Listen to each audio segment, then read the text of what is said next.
مولاي صل وسلم دائما أبدا على حبيبك خير الخلق كلهم نبوي سيرت سيد الكونين والثقلين محمد په دې خبرونه کې به تاسو ته د رسول الله صلی الله علیه وسلم د ژوند حالات په تفصیل سره وړاندې شي.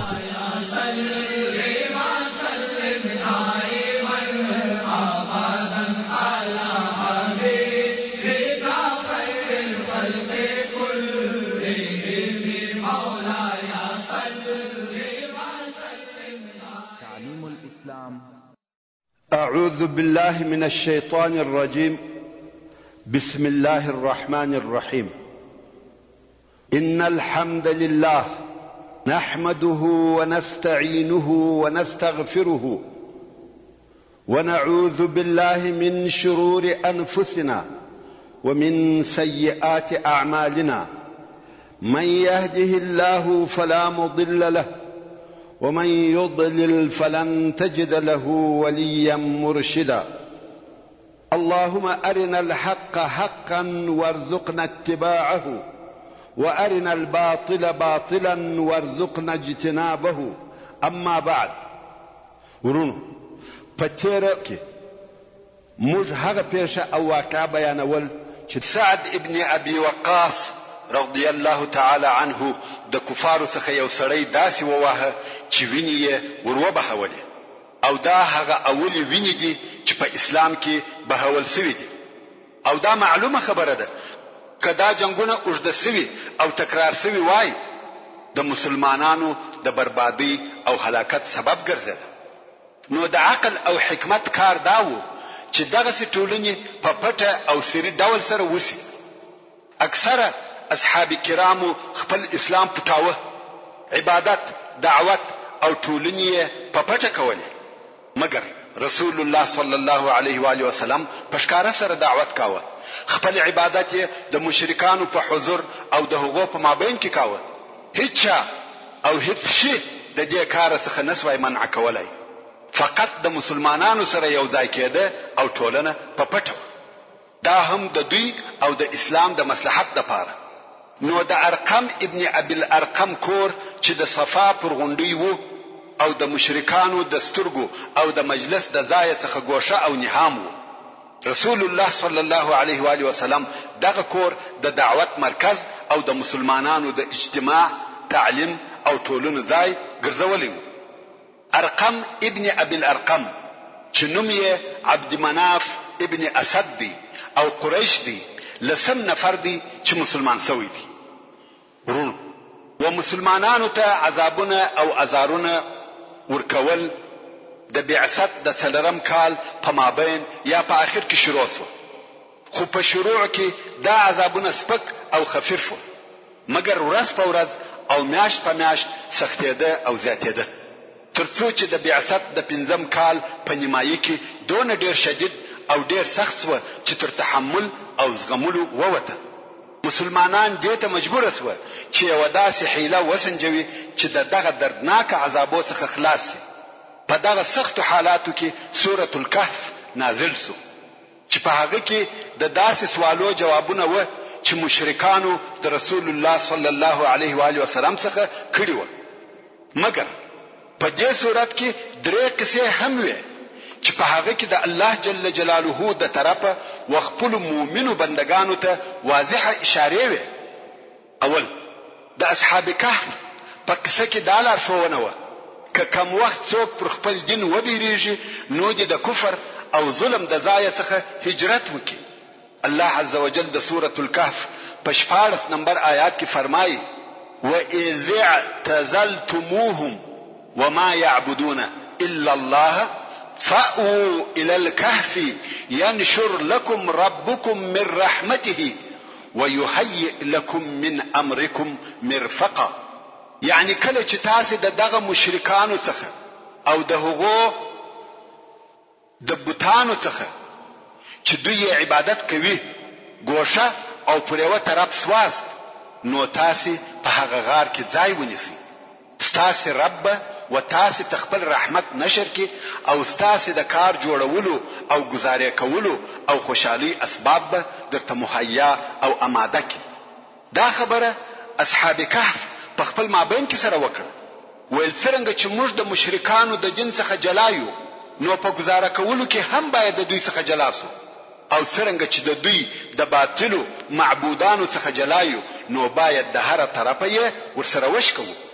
دوهم، د موسی او خضر علیهم السلام قصه پکښې وه چې د هغې څخه بیا دا معلومېده چې د حالاتو نتیجه همیشه پر ظاهري قسم نه وي، بلکې ډېر ځله کار د هغه پر عکس وي چې ته په ظاهر سره وینې. په دې کې دا نرمه او لطیفه اشاره وه چې دغه جنگ چې نن ستاسې پر ضد روان دی ډېر ژر به سرچپه او عکس واوړي، او دغه مشرکان که ایمان را نوړي ستاسې د لاسه به شپې پر آرامه نشي تېرولی. دریم، د ذوالقرنین د قصې نتیجه دا وه چې مځکه د الله جل جلاله ده، حاکمیت او خلافت یې هغه چاته ورکوي چې د ده جل جلاله خوښه وي، او کامیابی د ایمان په لار کې ده، نه د کفر. او د مځکې د خلافت هغه څوک حقدار دی چې د الله جل جلاله صالح بندگان وي. او بیا سورة الزمر نازل سو چې په هغه کې و هجرت ته اشاره وه. الله عزوجل د سورة الزمر په 10 نمبر آیات کې فرمایي: للذین احسنوا فی هذه الدنیا حسنه وارض الله واسعه انما يوفى الصابرون اجرهم بغیر حساب. یعنی هو هغه کسانو ته چې په دې دنیا کې په تعثر نیکی کړې ده، په آخرت کې نیکی سته چې جنت او د الله جل جلاله رضا ده، او د الله جل جلاله مځکه پراخه ده، او بشکه چې وصابرانو ته به به حساب اجر او ثواب ورکول سي. او رسول الله صلی الله علیه و آله وسلم ته دا ور معلومه و چې هلته په حبشه کې یو عادل پاچا دی چې نوم یې اسحمه النجاشي و، چې د هغه په ملک کې څوک پر چا ظلم نشي کولای. اوس چې رسول الله صلی الله علیه و آله وسلم دغه تکلیف او آزارونه ولیده چې قریش مسلمانانو ته ورکوي، حتی اوس کفارو د زبیر ابن العوام، د سعد ابن ابي وقاص، عثمان ابن عفان په آزارولو شروع وکړه. حتی ابو بکر صدیق رضی الله تعالی عنه ته تکالیف او آزار ورکوي چې دا ټول د قریشو د محترمو کورنیو او سردارانو څخه. مسلمانان په ډیر تکلیف کې دي او ژوند یې ډیر سخت شو، او ویل د چې عذاب ورځ په ورځ زیاتیږي. اصحاب کرام په سختو عذابو او آزارو کې شپې تیروي. نو رسول الله صلی الله علیه و آله وسلم اصحاب کرام ته وفرمایل: که ستاسې څخه څوک غواړي چې د مکې مکرمې څخه ووځي او حبشې ته هجرت وکړي، ولاړ دي سي، ځکه هلته په حبشه کې یو پاچا دی چې د هغه په پاچاهۍ کې پر چا ظلم نه کیږي. د بعثت په 5م کال او د رجب په میاشت کې د اصحاب کرامو اولې ډلې و حبشې ته هجرت وکړي، چې دا ډله 12 سړي او 4 ښځې وې، چې د دې ډلې مشر عثمان ابن عفان رضی الله تعالی عنه، او د سره د زوجه د رسول الله صلی الله علیه و آله وسلم لور رقیه رضی الله عنها ورسره. او رسول الله صلی الله علیه و آله وسلم د دوی په باره کې فرمایي: پس له ابراهیم او لوط علیهم السلام څخه دوی هغه اوله کورنۍ ده چې فی سبیل الله هجرت کړی دي. او د رسول الله صلی الله علیه و آله وسلم د اصحاب څخه ابو حذیفه او د هغه ښځه زبیر ابن العوام، مصعب ابن عمیر، عبد الرحمن ابن عوف، ابو سلمہ او د ښځه ام سلمہ، عثمان ابن مزعون. مقصد ټوله 12 نفره و چې هجرت یې وکړي.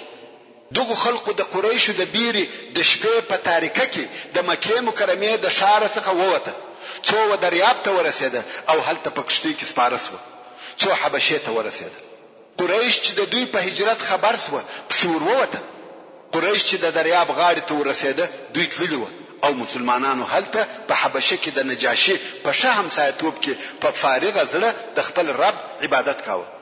ابو بکر صدیق رضی الله تعالی عنه هم حبشه ته هجرت وکړ، خدا هجرت یې پای ته ونه رسېدی، ځکه په لار کې پس له 2 ورځې تګ او سفر څخه د احابیش و قبیلې ته ورسېدی. دا قبیله د حبشانو قبیله وه چې اصلا دغه خلق عرب نه وه. دا هغه خلق وه چې اصلا دوی حبشان او په جزیرة العرب کې مریان وه او بیا د وخت په تیریدو سره آزاد سوي وه او یوه حصه د حبشې څخه راغلي وه. دا ټوله په یوه ځای کې سره راټول سوي وه او ځان ته خاص کلی او منطقه جوړه کړې وه او قبیله الاحابیش ورته ویل کېده، یعنی د حبشانو قبیله. لو او قوي قبیله وه. د دې قبیلې مشر او رئیس یو نفر وو چې ابن دغنه ورته ویل کېده. ابن دغنه چې ابو بکر صدیق رضی الله تعالی عنه ولیدي ویل د خیر یا ابا بکر، د ویل حبشې ته ځم. ابن دغنه ویل ولی او د چی د پاره؟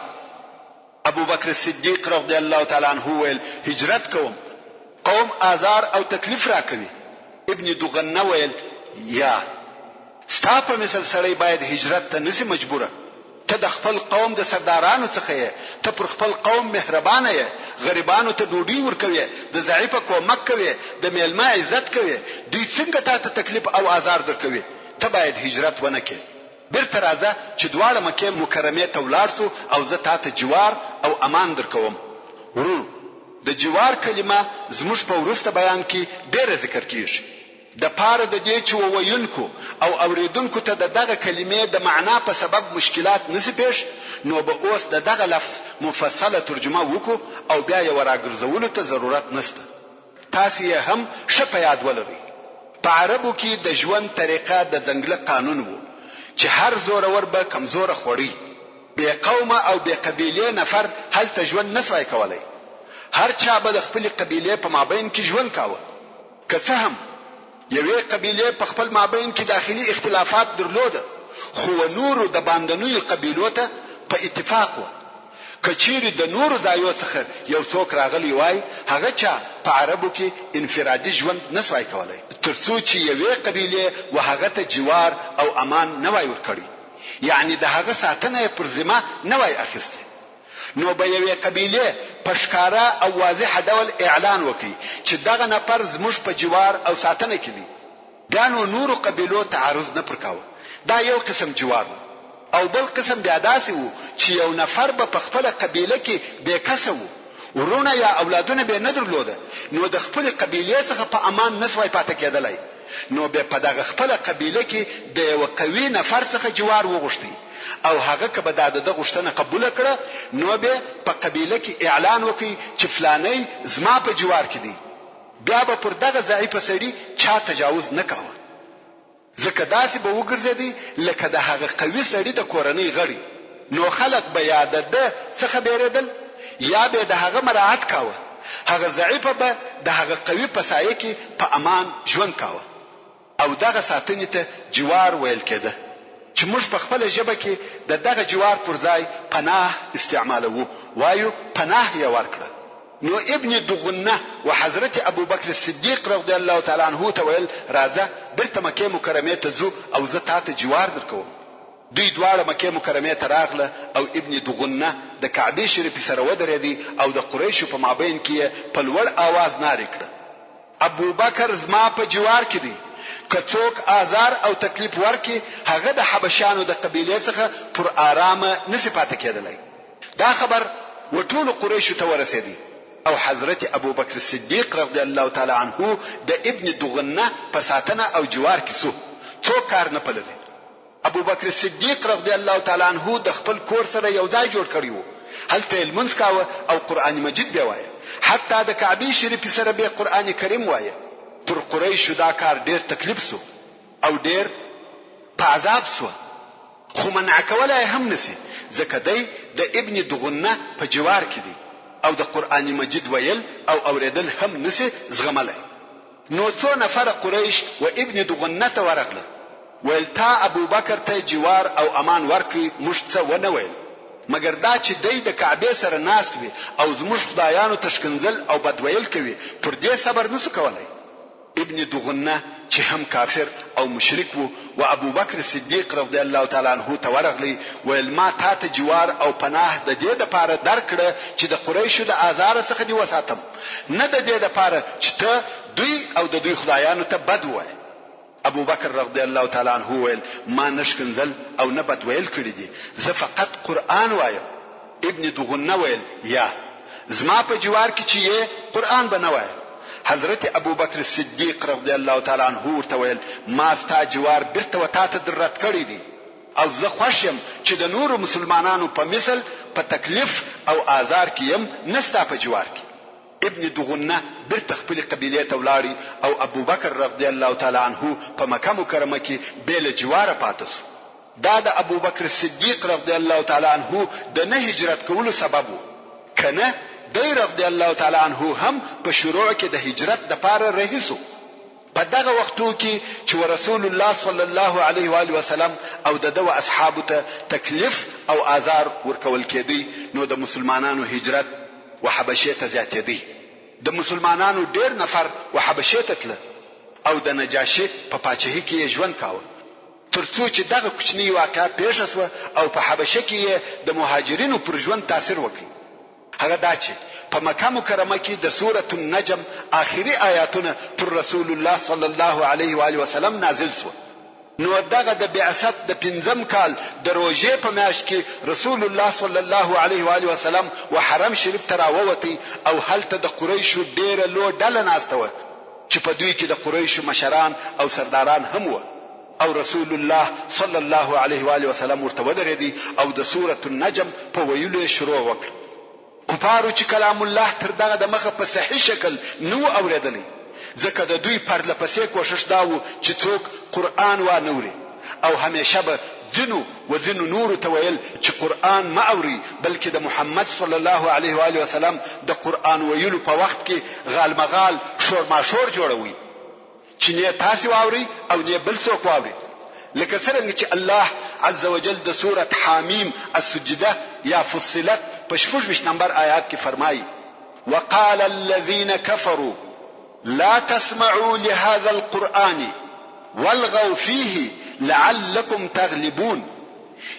یعنی هغه کسان چې کافران سوي دي وای کوم وخت چې محمد قرآن وای غوږ مورته نسی او غالمغال شور ماشور جوړوي، شاید چې په دغه طریقه تاسو پر محمد صلی الله علیه و آله وسلم غالب سي. اوس چې کفارو الهي کلام د رسول الله صلی الله علیه و آله وسلم د مبارک خلیه څخه واورېدي، هغه خپل دشمنی هیر سو، د ځان څخه به خبره دي، هر یو په دقت سره غوږ ورته نیولې دي او رسول الله صلی الله علیه و آله وسلم د سوره النجم آخري آیاتونه ورته تلاوت کوي. اعوذ بالله من الشیطان الرجیم بسم الله الرحمن الرحیم وانه هو اضحك وابكى وأنه هو أمات وأحيا وأنه خلق الزوجين الذكر والأنثى من نطفة إذا تمنى وأن عليه النشأة الأخرى وأنه هو أغنى وأقنى وأنه هو رب الشعرى. څو د سجدې و آیات ته ورسېدي فاسجدوا لله واعبدوا. پس له ویلو دغه آیات رسول الله صلی الله علیه و آله وسلم سجده وکړه. کفار چې دغه آیاتو تر تاثیر لاندې راغلي و د ټولو څخه به اختیار سجده وسوه. کفار دغه آیاتو د عظمت او بلاغت تر تاثیر لاندې سو، حق او بلیغ کلام الله یې واورېدی. نو د قریش ټولو سردارانو او اهل مکه چې دلته حاضر و ټولو سجده وکړه. بیل یو ضعیفه سپینجری او بدبخت سړي چې هغه سجده و نکړه، فقط خاورې د مځکې څخه راپورته کړې، پر سر یې واچولې یا یې په تندي پورې ومشلې، ویل مال را دغه بس او کافي دي. مګر د قریشو سردارانو سجده وکړه. هغه کار ځنې پیښ شو چې دوی د هغه د منع کولو د پاره په کلو ډېر کوششونه کړي و.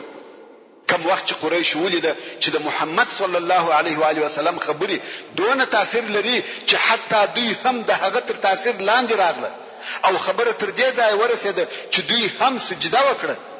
دا کار پر قریشو ډېر دروند شو. تر اوسه دوی خلق منع کول چې د محمد صلی الله علیه و آله وسلم د خبرو تر تاثیر لاندې نسی، او اوس په خپل دوی سجده وکړه. قریش ډېر غمجن و. دا خبر په خلقو کې نشر شو چې قریشو د محمد صلی الله علیه و آله وسلم و خبرو ته یا د محمد صلی الله علیه و آله وسلم د خبرو په واسطه سجده وکړه. او د حبشه و مهاجر